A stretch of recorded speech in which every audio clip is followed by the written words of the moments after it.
కళ్ళు లేని కబోదిని స్వామి కళ్ళే లేవు నీకు నిజంగానే.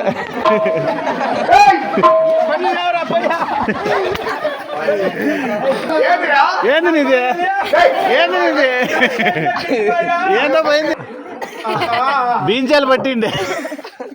గోవింద నారాయణ పరంధామ పరమాత్మ వైకుంఠ వాస ఎవరికేం పాపం చేస్తున్నాయేమో దేవుడు నా కన్ను పుట్టుకుని వెళ్ళిపోయింది. అమ్మా తెల్లి ఏమి నాయన బాగుండవా? తెల్లి బాగున్నా నాయన, నువ్వు బాగుండవా? నా బాగా ఏం బాగోలేమ్మా. కళ్ళు కనపడు సౌమ్య. ఎప్పటి నుంచి? వారం నుంచి పొగులంతా కనపడతాయ్యా. సంతకాలు 5 గంటల ఎప్పటికే బొత్తిగా కనపడవు. ఎంత పుట్టుకలాడేది బాత్రూమ్ అబ్బాయో. అమ్మా అదేమి రాయర్లు కనపడలేదు. అదేమో అట్లా రేసిక్ట్ అంటమ్మా. రేసిక్ట్ ఓ రేసిక్ట్ వచ్చింది. ఎవరికేం పాపం చేసిందివా? ఎవరికేమో అన్యాయం చేసినారమ్మా. నేను అందరూ నాకే ద్రోహం చేస్తారమ్మా. అవునా? ఎవరేమన్నా చేసినారు నీకు? అమ్మా ఈ ఊరు జనాలకి ఏమన్నా తప్పు చేసినా? ఏమన్నా ఏమన్నా మీకేమన్నా తప్పు చేసిన? మా ఇంట్లో ఎప్పుడు అట్లా తప్పు చేసిందా? పోతే నీ పర్మిషన్ లేకుండా ఎవరైనా కొరికినాను నేను. మీ ఇంట్లో ఆపలకి ఎవరైనా కొరికినాను నేను. పోతే నీ పర్మిషన్ లేకుండా ఎవరైనా ఎక్కినాను. మీ ఇంటి గేటు లేదు నాయన. ఎవరికి ఏం అన్యాయం చేసిందా? అవును. కానీ భగవంతుడు అక్కడ పుట్టు నువ్వు బాగున్నావు కదమ్మా. ఏం బాగున్నావా? నేను బాగున్నాను నాయన. ఏం బాగో ఏమో లేమ్మా. ఎలా పోతే నా అన్నదమ్ములకి ఏమైనా తప్పు చేసినా? నాకేమి తెలుసురా?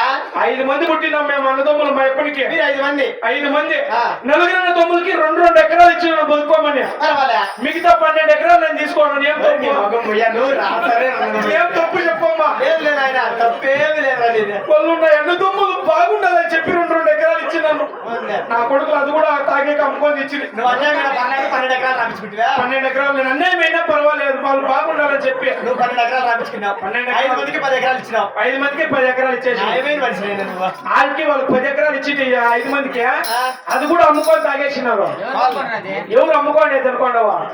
నాకే తీసుకోండి. నేను అది కూడా ఏం చేద్దామమ్మా, పాడైపోతారని చెప్పి నేను అన్యాయం చేయలేదు. అయిందంతా చేసినావు కదరా అమ్మా.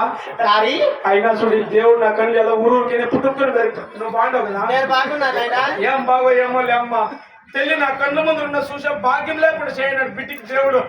ఎంత కడుపు కాలిపోతుందో. నిన్ను చూసే భాగ్యం లేకుండా అయిపోయింది స్వామి. పద్దనే చెప్తులే అమ్మా. పోతే పోనీ మా అమ్మ మా ఇప్పటికి ఏమైనా తప్పు చేసినా? నాకేమి తెలుసు ఆయన. మా అమ్మ నేను బాగా చూసుకుంటావా? బాగా చూసుకుంటా అంట. వాటికి మా అమ్మ మా పితృలు బాగుండాలని చెప్పి అవుట్లే పెట్టి కడేస్తాను. ఇప్పుడు బయట అవుట్లే పెట్టి కడేస్తాను. బాగుండాలి వాళ్ళు చల్లగా ఉండాలని చెప్పి. అంటే బాత్రూమ్ పక్కనే వాళ్ళు దేశం అసలుకే నిండిపోదు వాళ్ళ కడుపు. అన్నం పెట్టే పర్లే. ఇంకో విషయం తెలిసిన వాళ్ళకి ఇంగిలి కూడా కలగూడదని తట్ట సొమ్ము కలాస్ అన్ని వారిగా వేసేసినాను. ఎంగిలి కలగూడదని కలుగు నీ అట్లా కొడుకు 2 ఉంటే చాలరా. మా అమ్మ పితృ చల్లగా అది ఊసిపోయిందిరా. ఇది ఇంత ఉండి ఊసిపోయిందిరా. అది ఉంటేనే నాకు శక్తిపో. అమ్మా నువ్వు బాగుండవు తెలి. ఏం బాగో ఏమో లేమ్మా. చేతులు అట్లా నీ వంశమారా. నువ్వే అట్లా చేయనట్టే పెడతావా? ఏం నీ మొగం అట్లా ముట్టుకుందామంటే ముట్టుకోని నువ్వు మగం ఆడనే ఉండేదా? సిక్కినమ్మ ఉడిచిపోయిన మొగమా. ఉడిచిపోయిన మొగము. అమ్మా పోతే మరి నా పెళ్ళాంకి ఏమైనా తప్పు చేసిందా? నాకేం తెలిసిన ఆయన. ఆటికి చూడి నా పెళ్ళాం బాగుండాల, నా పెళ్ళాం నొప్పు కాకూడదని చెప్పి ఇంకా 2 కట్టుకోవాలని. ఇప్పుడు ఇంకా 3 కట్టుకో. 5 మంది పాడు మీద ఎత్తుకొని వెళ్ళిపోయాను.